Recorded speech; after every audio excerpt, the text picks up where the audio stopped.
25 কোটি বৃক্ষরোপণ কর্মসূচির অংশ হিসেবে মুকসুদপুরে নারিকেল চারা বিতরণ। সরকারের নির্বাচনী অঙ্গীকার অনুযায়ী 5 বছরে 25 কোটি বৃক্ষরোপণ কর্মসূচি বাস্তবায়নের লক্ষ্যে গোপালগঞ্জের মুকসুদপুর উপজেলায় 360 জন কৃষকের মাঝে 1008টি নারকেল গাছের চারা ও সার বিতরণ কার্যক্রমের উদ্বোধন করা হয়েছে।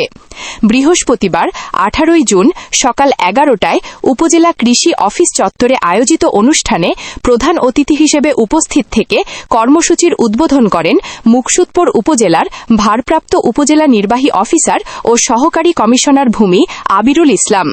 এ সময় বক্তব্য রাখেন উপজেলা কৃষি কর্মকর্তা ডাক্তার মিজানুর রহমান, উপজেলা বিএনপির সভাপতি আব্দুস সালাম খান, সাধারণ সম্পাদক তারিকুল ইসলাম রাজু, পৌর বিএনপির সাধারণ সম্পাদক মশিউর রহমান মিন্টু সহ অন্যান্য অতিথিবৃন্দ। বক্তারা বলেন, পরিবেশের ভারসাম্য রক্ষা, জলবায়ু পরিবর্তনের বিরূপ প্রভাব মোকাবিলা এবং ফলজ বৃক্ষের সম্প্রসারণে সরকারের এ উদ্যোগ গুরুত্বপূর্ণ ভূমিকা পালন করবে।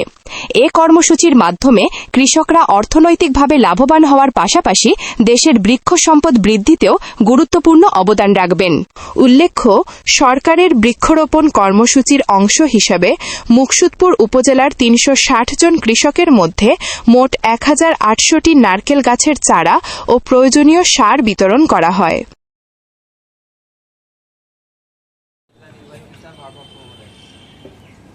একজন কাকে দেবেন আগে একজন